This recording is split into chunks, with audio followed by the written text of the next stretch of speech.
अलविदा 2021, खैर मकदम 2022। IND today अपने तमाम नाजरीन, मुश्तरीन और चाहने वालों को साल नौ की मुबारकबाद पेश करता है। आईएनडी टुडे का इंतजामिया दुआ गो है कि आने वाला साल उनके लिए खुशआइंद साबित हो। ये भी एक हकीकत है कि ओमिक्रॉन की नई लहर के चलते हम साल 2022 में दाखिल हो रहे हैं, लेकिन हमें यकीन है कि हमारे नाजरीन हिम्मत के साथ नए चैलेंजेस का मुकाबला करेंगे, अपने अहलो अयाल, रिश्तेदारों और दोस्त अहबाब की सेहत और तंदुरुस्ती का भी ख्याल रखेंगे।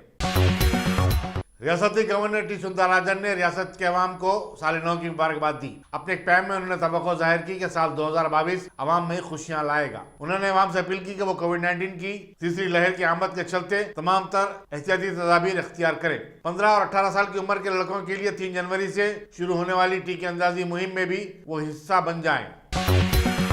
21वीं कुल हिंद सनअती नुमाइश का हफ्ता 1 जनवरी को आगाज होगा। Deputy commissioner police central zone विश्वा प्रसाद ने जुमे को नुमाइश मैदान में स्टॉल होल्डरों से बातचीत की और उन्हें कोविड-19 कवायद पर सख्ती से अमल दरामद करने की हिदायत दी। उन्होंने कहा कि तमाम स्टॉल होल्डरों का वैक्सीनेटेड होना जरूरी है और जो कोविड-19 के वैक्सीन टीके ने लिए उन्हें फौरी अपने टीके लगवाने चाहिए। नुमाइश सोसाइटी के सेक्रेटरी आदित्य मार्गम ने बताया कि जुमला 1600 स्टॉल्स लगाई गई है और सोसाइटी ने तमाम सरकारी एजेंसियों से इजाजत हासिल कर ली है।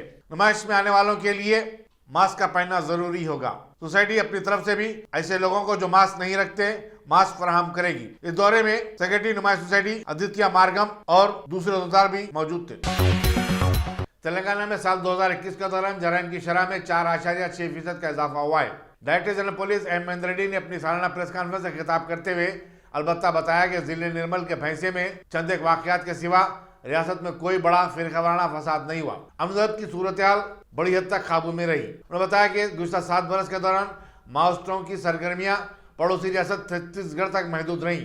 98 माओइस्टों को गिरफ्तार किया गया, जबकि 133 माओइस्टों ने खुद को पुलिस के हवाले किया। उन्होंने कहा कि 3 रोपोश माओइस्टों को गिरफ्तार किया गया है और उनके खिलाफ चालान अदालत पेश किया गया है। पुलिस चाहती है कि उन्हें सजा दिलाए। डीजीपी ने बताया कि भद्रादरी कुत्तागुड़म में 20 दर्जन से जायद नक्सलाइट एनकाउंटर में मारे गए। रियासती वजीर इंफॉर्मेशन टेक्नोलॉजी के.टी. रामाराव ने नलगुंडा टाउन में IT हब का संग बुनियाद रखा। उन्होंने बताया कि इससे जिले के 3000 नौजवानों को रास्त रोजगार फराहम होगा। उन्होंने बताया कि 1500 से जायदादों को पहले ही पुर कर लिया गया है। के.टी. रामाराव ने कहा कि रियासती हुकूमत की पॉलिसी के सबब बैरूनी कंपनियां तेलंगाना का रुख कर रही है और भारी सरमायाकारी हो रही है। उन्होंने नलगुंडा में ST/SC हॉस्टल का इफ्तिताह भी किया। रियासती वजीर animal husbandry T Srinivas Yadav ने मजालिम का शिकार बच्चों को बचाने और उनकी महफूज मकाम को मुंतकिली के लिए जिला कलेक्टर हैदराबाद शर्मन की तरफ से फराहम करदा 2 गाड़ियों को हरी झंडी दिखाई। हुकूमत ने हर जिले में ऐसी गाड़ियां रखने की हिदायत दी है। 18 साल से कम उम्र के यतीम बच्चे 1098 हेल्पलाइन के जरिए किसी भी खतरे की सूरत में राब्ता पैदा करते हुए मदद हासिल कर सकते हैं। मौके में बहबूदी खवातीन व अतफाल ने इन गाड़ियों की जिम्मेदारी ली है। रियासती वज़ीर एक्साइज वी श्रीनिवास गौड़ ने जामिया उस्मानिया के शोबे माइक्रोबायोलॉजी के प्रोफेसरों के साथ तबादला ख्याल किया। डॉक्टर थम्बागिरी की ज़ेर क़यादत इस वफद में DV रामाराव और चंद्रशेखर भी शामिल थे। इन साइंसदानों ने बताया कि गुर्दे के अमराज के इलाज के लिए नीरा का इस्तेमाल काफी फायदेमंद साबित होता है। वाज़ेह है कि चीफ मिनिस्टर के चंद्रशेखर राव नीरा के कारोबार और उसके इस्तेमाल को फरोग देना चाहते हैं। 20 करोड़ रुपए के सरमाए से नेकलेस रोड पर नीरा कैफे कायम किया जा रहा है और इसका काम तेजी के साथ जारी है। वज़ीर एक्साइज ने बताया कि हुकूमत नीरा की बोतलें मार्केट में लॉन्च करने का इरादा भी रखती है। पुलिस ने तेलंगाना प्रदेश कांग्रेस कमेटी के सदर और इग्न पार्लियामेंट रेवंत रेड्डी को रचा बंडा प्रोग्राम में हिस्सा लेने भोपालापल्ली जाने से रोक दिया और उन्हें घर पर ही नजरबंद कर दिया। पुलिस के भारी दस्ते सुबह ही से जुबली हिल की उनकी रिहाइशगाह पर तैनात कर दिए गए थे। वो किसानों के मसाइल पर मुनक़द होने वाले इस प्रोग्राम में हिस्सा लेने भोपालापल्ली जाने वाले थे। पुलिस ने कहा कि रचा बंडा प्रोग्राम की इजाजत नहीं दी गई थी। इसी दौरान रेवंत रेड्डी ने एक वीडियो बयान में कहा कि तेलंगाना में पुलिस का राज चल रहा है। उन्होंने सवाल किया कि किसानों के मसाइल पर उनसे मुलाकात करना कोई जुर्म तो नहीं है। चीफ मिनिस्टर को इन मसाइल से वाकिफियत हासिल करना जरूरी है, बजाय इसके वो शादियों की तकारीब में शिरकत कर रहे हैं। वाज़ेह है कि पुलिस ने 27 दिसंबर को भी रेवंत रेड्डी को उस वक्त हिरासत में ले लिया था जब वो चीफ मिनिस्टर के फार्म हाउस एरावली जाने की कोशिश कर रहे थे।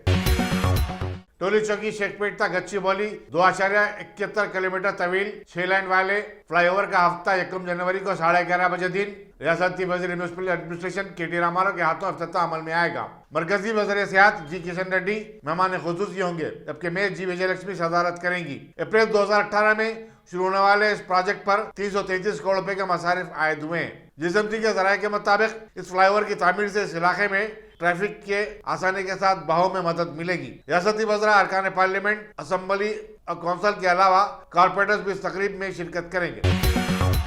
वादी ओदा पहाड़ी शरीफ के मुस्लिम जनरल हॉस्पिटल में गायनेकोलॉजी, मैटरनिटी और चिल्ड्रन सेक्शन का क़याम अमल में आया है। जमात इस्लामी हिंद के मरकजी शोबे खवातीन की सेक्रेटरी अतिया सिद्दीक़ा ने इफ्तिताह किया।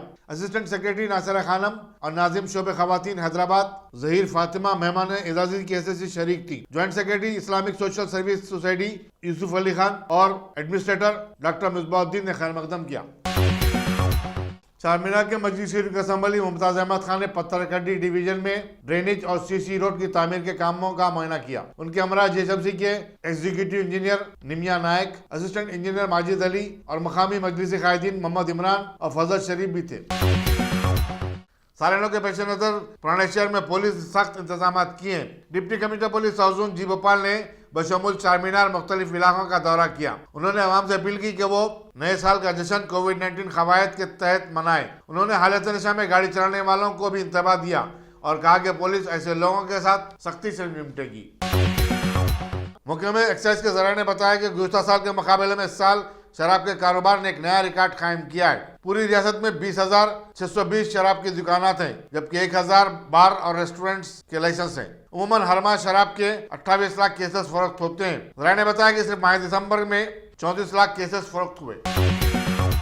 मुमताज वकील और खान एडवोकेट एसोसिएट के सदर सैयद निजामुद्दीन ने उत्तराखंड में मुनक़िदा धर्म संसद में की गई इश्तिहाल तकारीर का आज खुद नोटिस लेते हुए कार्रवाई करने की chief justice supreme court N Venkataramana से दरखास्त की है। मीडिया से बातचीत करते हुए सैयद निजामुद्दीन ने चीफ जस्टिस के नाम रवाना करदा मकतूब की नकल जारी की। उन्होंने कहा कि धर्म संसद में मुसलमानों की नस्ल कुशी की बात की गई और मौजूद शुरा ने इसका हलफ भी लिया। छत्तीसगढ़ के रायपुर में हुए धर्म संसद में महात्मा गांधी की आनत की गई। नीज गांधी के कातिल नथुराम गोडसे की सराहना की गई। विक्ट्री प्लेग्राउंड के रूबरू वाक़े साईं बाबा मंदिर के करीब में बसाई गई झोपड़ियों में जुमे की सपहर गैस सिलेंडर फट पड़ने की वजह से भयानक आग लग गई। देखते ही देखते 40 झोपड़ियां जलकर खाकस्तर हो गईं। आग के शोले दूर दूर तक नजर आ रहे थे, जबकि धुएं से आसमान पूरा सियाह हो गया था। गोलीगुड़े के बशमूल मुख्तलिफ फायर स्टेशनों से फायर इंजनों को तलब किया गया, जिसने काफी जद्दोजहद के बाद आग पर काबू पाया। इस हादसे की वजह से चादरघाट पर ट्रैफिक घंटों जाम रही। पुलिस ने विक्ट्री प्लेग्राउंड जाने वाली सड़क को ट्रैफिक के लिए बंद कर दिया था। आरामगढ़ लारी स्टैंड के वर्कर्स को दरपेश मसाइल पर गौर-व-खोज के लिए यूनियन का एक इजलास मुनक़िद हुआ। इजलास में आरामगढ़ लारी स्टैंड को आटो नगर हयात नगर मुंतकिल करने की मुखालिफत की गई और कहा गया कि आरामगढ़ के इलाके में काम करने वालों को अब 40 किलोमीटर दूर जाना पड़ेगा। यूनियन ने हुकूमत से मुतालबा किया कि वो आरामगढ़ के करीब जवार में ही उन्हें जगह अलाट करे। मरकजी वज़ीर फाइनेंस निर्मला सीतारमन ने कहा कि कपड़े पर GST की शरह 5% ही बरकरार रहेगी। GST काउंसिल ने इसको बढ़ाकर 12% करने की तजवीज पेश की थी। उन्होंने कहा कि टेक्सटाइल इंडस्ट्री से वाबस्ता अफराद के एहतजाज के बाद हुकूमत ने इस मसले को टैक्स को बाकायदा बनाने से मुतालिक कमेटी के हवाले किया है। वज़ीर फाइनेंस ने उत्तर प्रदेश के कानपुर और उन्नाव में अतर के ताजरीन की रिहाइश गाहों और कारोबारी मकामात पर इनकम टैक्स के दावों की मदाफियत की। मुल्क में ओमिक्रॉन वेरिएंट के केसेस में अचानक इजाफे से सरकारी और अवामी हलकों में तशवीश की लहर पाई जाती है और रियासती हुकूमतें इसे निमटने के लिए मुख्तलिफ तदाबीर इख्तियार कर रही है। इस वेरिएंट से सबसे ज्यादा महाराष्ट्र मुतासिर है, जहां केसों की तादाद बढ़कर अब 450 हो चुकी है। 320 केसेस के साथ दिल्ली दूसरे नंबर पर आता है। केरला में 109, गुजरात में 97, राजस्थान में 59 केसेस रिपोर्ट हुए। तेलंगाना में 61, तमिलनाडु में 46, कर्नाटक में 34, आंध्र प्रदेश में 16, हरियाणा और ओडिशा में 14 और मगरबी बंगाल में 11 नए केसेस की इत्तलात मिली है। हिंदुस्तान में गुज़श्ता 24 घंटों के दौरान कोरोना वायरस के 16,764 नए केसेस सामने आए। इस तरह मुल्क में इसके मुतासरीन की जुमला तादाद 3,48,38,804 हो गई है। मरकजी वजारत सेहत ने बताया कि दूसरी तरफ ओमिक्रॉन के केसेस की तादाद अब 1270 तक जा पहुंची है। इनमें महाराष्ट्र में 450 और दिल्ली में 320 केसेस दर्ज हुए हैं। अब तक पूरे मुल्क में 67 करोड़ 68 लाख अफराद के कोविड-19 टेस्ट किए गए हैं। वहीं 144 करोड़ अफराद कोविड-19 वैक्सीन के टीके ले चुके हैं।